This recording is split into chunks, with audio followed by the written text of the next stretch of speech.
नमस्ते। आज हम 1990 के दशक के ग्रामीण भारत की एक ऐसी खौफनाक घटना का विश्लेषण करने वाले हैं जिसे सुनकर सच में रोंगटे खड़े हो जाते हैं।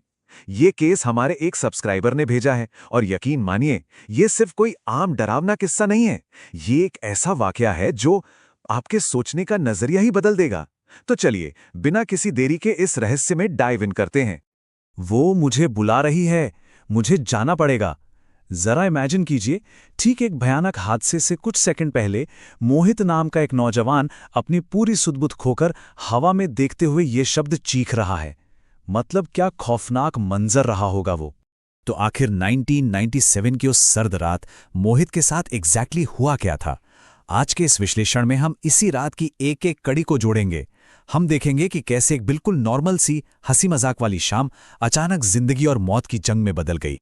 चलिए सबसे पहले बात करते हैं गांव की उस टीवी पार्टी की। इस पूरी घटना को समझने के लिए हमें 1997 के मध्य प्रदेश के सिल्वा गांव में चलना होगा। देखिए, वह ऐसा दौर था ना जब हर घर में टीवी नहीं होता था। अब मोहित के घर एक कलर टीवी था और उस रात पूरा गांव दूरदर्शन पर डरावना शो आप बीती देखने के लिए उनके घर जमा हुआ था।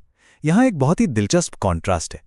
एक तरफ है मोहित, एक अमीर सरकारी इंजीनियर का बेटा जो अपनी बुलेट पर घूमता है, थोड़ा शो ऑफ करता है, और दूसरी तरफ हैं गांव के सीधे साधे लोग जो बस एक टीवी के भरोसे खुशी खुशी बैठे हैं। इसी ओवर कॉन्फिडेंस और नॉर्मल माहौल ने एक झूठी सेफ्टी की फीलिंग पैदा कर दी थी। और फिर शुरू होता है दूसरा चैप्टर, पुलिया पर खौफनाक मुलाकात। अब मोहित तो ठहरा अपना स्वैग दिखाने वाला। उसने सोचा कि टीवी देखने आए गांव वालों को आज समोसे खिलाए जाएं।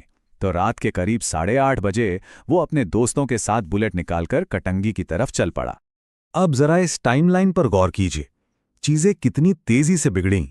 8:30 बजे समोसे लेने जाना, 10:15 बजे एक सुनसान नहर की पुलिया पर रुकना, 10:30 बजे घर लौटकर मजे से आपबीती देखना, और फिर आधी रात को छत पर वो भयानक हादसा।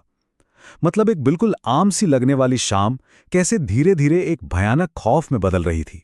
हुआ ये था कि जब वो 10:15 बजे लौटते हुए उस सुनसान पुलिया पर रुके तो कड़ाके की ठंड थी और एकदम घना कोहरा, चारों तरफ सन्नाटा।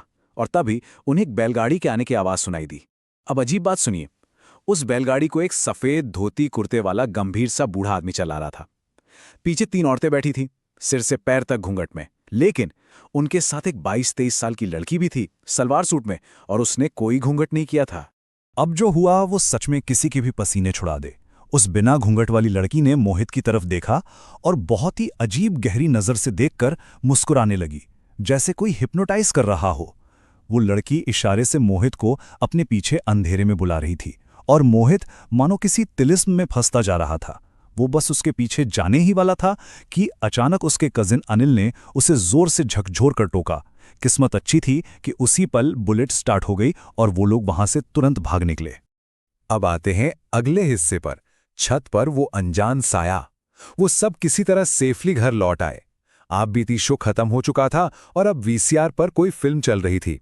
माहौल देखकर लगा कि चलो, वो पुलिया वाली बात बस कोई भ्रम रहा होगा। लेकिन यहाँ एक बहुत बड़ा सवाल उठता है। मोहित आग सेकने के लिए लकड़ियां लेने अकेला छत पर गया, पर वो 10 मिनट से भी ज्यादा वक्त तक नीचे लौटा ही नहीं। आखिर क्यों? जब वो काफी देर तक नहीं आया तो उसका दोस्त संघर्ष उसे देखने ऊपर छत पर गया, और वहां उसने जो देखा ना, वो हर लॉजिक, हर साइंस के बाहर था। संघर्ष ने देखा कि टीवी एंटीना के पास मोहित किसी लड़की से बात कर रहा था। जब उसने ध्यान से देखा तो उसके तो होश ही उड़ गए।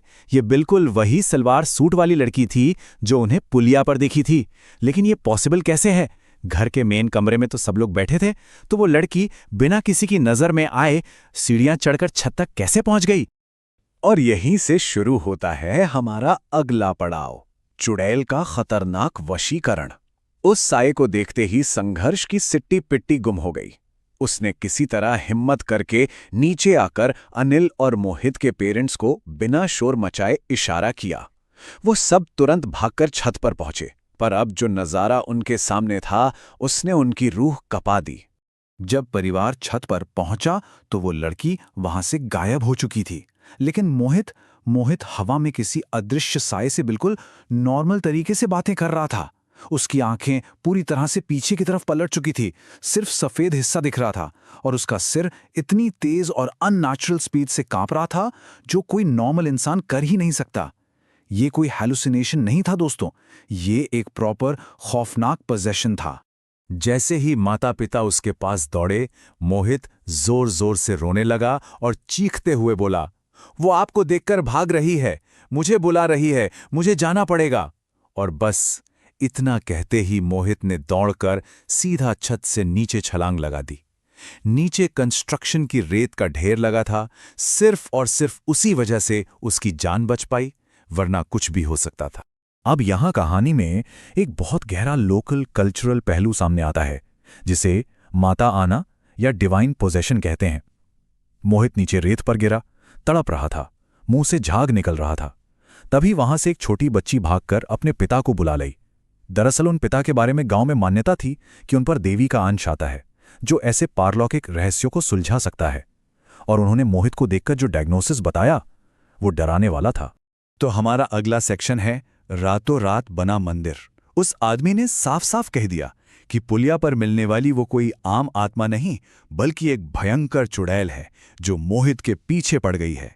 अगर तुरंत कुछ नहीं किया गया तो वो मोहित की जान लेकर ही जाएगी। अब उसे बचाने के लिए जो उपाय बताया गया वो किसी भी आम इंसान के लिए नामुमकिन से कम नहीं था। मोहित की जान बचाने के लिए परिवार को 3 बेहद सख्त शर्तें पूरी करनी थीं। पहला, घर की बाड़ी में रातों रात एक मंदिर बनाना। दूसरा, उस मंदिर में शिवलिंग और दुर्गा माता की मूर्ति स्थापित करना। और तीसरा, अगले दिन का सूरज ढलने से पहले पहले एक पूरा रक्षा हवन कंप्लीट करना। मतलब एक टिक टिक करती टाइम बॉम्ब जैसी सिचुएशन थी।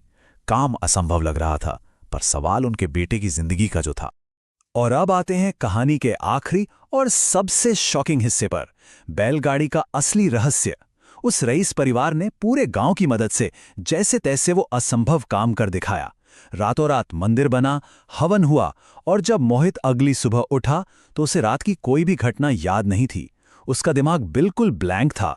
लेकिन जब मोहित के पिता को पता चला कि असल में पुलिया पर हुआ क्या था, तब उन्होंने एक ऐसा सच बताया जिसने सबके रोंगटे खड़े कर दिए। मोहित के पिता ने बताया कि सालों पहले उसी रास्ते पर, उसी पुलिया के पास एक परिवार रात के समय बैलगाड़ी से लौट रहा था। तभी उन पर एक तेंदुए ने हमला कर दिया और उस बैलगाड़ी में बैठा कोई भी इंसान उस रात जिंदा नहीं बचा। जी हां, वो सफेद धोती वाला आदमी, वो घूंघट वाली औरतें और वो सलवार सूट वाली लड़की, ये उसी ऐतिहासिक त्रासदी के शिकार लोग थे जो आज भी उस पुलिया के पास भटकते हैं। तो इस पूरे खौफनाक विश्लेषण के बाद एक बहुत बड़ा सवाल पीछे छूट जाता है। क्या मोहित का वो अनुभव महज एक दिमागी भ्रम था, या फिर कुछ लोकल कहानियां और मान्यताएं इतनी खतरनाक होती हैं कि उन्हें नजरअंदाज करना किसी की भी जान पर भारी पड़ सकता है? ये सोचने वाली बात है।